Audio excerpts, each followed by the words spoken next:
Tesla didn't wake up one morning and decide to build a cheap electric car. The market forced their hand. According to Tesla's January 2nd report analyzed by CNBC, the company delivered only 418,227 vehicles in Q4 2025, down roughly 16% year-over-year and below Wall Street expectations. For the full year 2025, Tesla delivered about 1.64 million vehicles, marking a second consecutive year of declining sales. Meanwhile, China's EV giant BYD surpassed Tesla to become the world's largest electric vehicle seller, with more than 2.26 million units. With the U.S. EV tax credit landscape shifting, the competitive game has fundamentally changed. It is no longer just about brand prestige or flashy technology. It is about the actual selling price, adequate real-world range, and the lowest possible total cost of ownership to realistically approach a price point around $12,749 after potential incentives. Tesla must implement several major engineering and manufacturing changes. Nice. This is not hype. It is basic cost physics. Every component, every process, every design decision must be optimized for affordability without destroying usability. The first major shift is the move toward a compact crossover form factor. Tesla is not following the cheap hatchback playbook many analysts expected. Instead, supply chain signals and factory activity suggest a pivot toward a smaller crossover silhouette. In practical terms, the rumored dimensions place this vehicle roughly between 4.2 and 4.4 meters in length, noticeably shorter than a Model 3, but with higher ground clearance. The shape appears to favor a coupe-style fastback profile rather than a traditional boxy SUV. This decision is more strategic than it looks.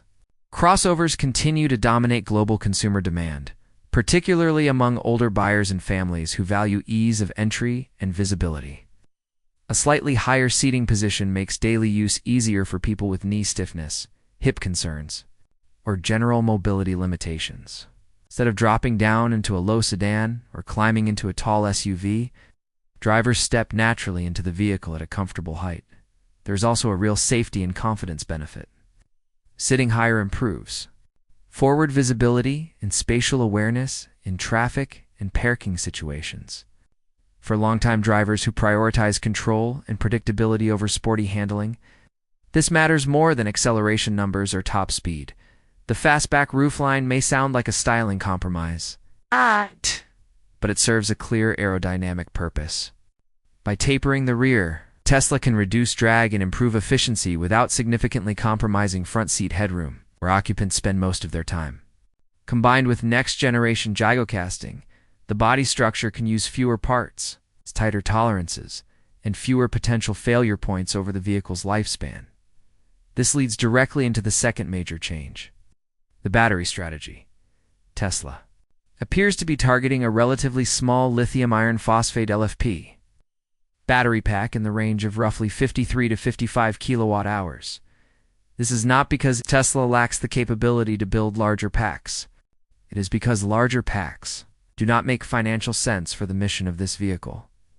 The expected real-world range target falls somewhere between 250 and 310 miles per charge, depending on configuration and driving conditions. That will not lead the segment, and it is not intended to. It is engineered around daily driving reality rather than cross-country road trip bragging rights. Transportation data consistently shows that the average driver travels far less than most marketing suggests. A 250-mile range vehicle can comfortably cover multiple days of typical commuting before needing to recharge. Increasing range beyond that point produces diminishing real-world value while dramatically increasing cost, weight, and charging time. This is where LFP chemistry becomes extremely important. Tesla's choice of lithium iron phosphate brings three major ownership advantages. First is safety. LFP batteries are significantly more resistant to thermal runaway compared to nickel-based chemistries. For buyers focused on long-term reliability and predictable ownership costs, that safety margin matters. Second is cycle life. LFP cells generally tolerate more charge and discharge cycles before meaningful degradation appears. In practical terms, this means the battery can maintain usable capacity for more years, which aligns with buyers who plan to keep their vehicles for a decade or longer. Third is replacement economics. Smaller LFP packs are substantially cheaper. In raw material costs compared with nickel-rich alternatives, it reduces both manufacturing costs and long-term risk exposure if a pack ever requires service outside warranty coverage. Tesla is clearly optimizing for total cost of ownership, rather than headline specifications. That is a very different engineering philosophy compared with the early premium EV era. The goal is predictable, manageable ownership costs over a realistic 10 to 15-year lifespan. The third expected change involves further structural battery and manufacturing integration.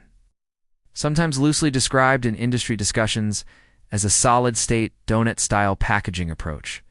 While true solid-state batteries are not yet ready for mass-market affordability, Tesla can still borrow architectural concepts to reduce complexity and cost. The key idea is tighter integration between the battery pack and the vehicle structure. By using structural battery design principles alongside large front and rear gigacastings, Tesla can eliminate numerous intermediate components. Fewer parts mean fewer robots, fewer welds, less factory floor space, and ultimately lower production cost per unit. This approach also improves chassis rigidity. A more rigid structure can enhance ride quality, reduce long-term squeaks and rattles, and potentially improve crash energy management. From an engineering perspective, structural integration is one of the most powerful cost reduction levers available in modern EV manufacturing. Another likely change is aggressive interior simplification. Expect Tesla to push minimalism even further than current models. Physical buttons will likely remain extremely limited, with most functions routed through the central touchscreen interface. Material choices may shift toward durable but lower cost surfaces that resist wear rather than emphasize luxury feel. For cost-sensitive buyers, this trade-off often makes sense. Fewer moving parts inside the cabin generally translate to fewer long-term failure points. Simpler interiors also reduce assembly time and supplier complexity, both of which directly affect vehicle pricing. Software will continue to play a major role in Tesla's cost strategy. By standardizing hardware and enabling features through software, Tesla can maintain manufacturing efficiency while still offering upgrade paths. This approach spreads development costs across a larger fleet and helps protect margins even at lower vehicle price points. Manufacturing efficiency will likely be the quiet hero of this entire project. Tesla's next-generation platform strategy focuses heavily on reducing factory footprint, simplifying wiring harnesses, and increasing automation density. Each incremental improvement may seem small individually, but together they can remove thousands of dollars from the build cost of each vehicle. The broader competitive pressure cannot be ignored. With companies like BYD scaling rapidly and pushing aggressively into lower price segments, Tesla faces a strategic necessity rather than a casual product expansion. The affordable EV market is becoming the primary battleground for global volume leadership. If Tesla successfully executes these changes, the result will not be the longest-range EV or the fastest EV.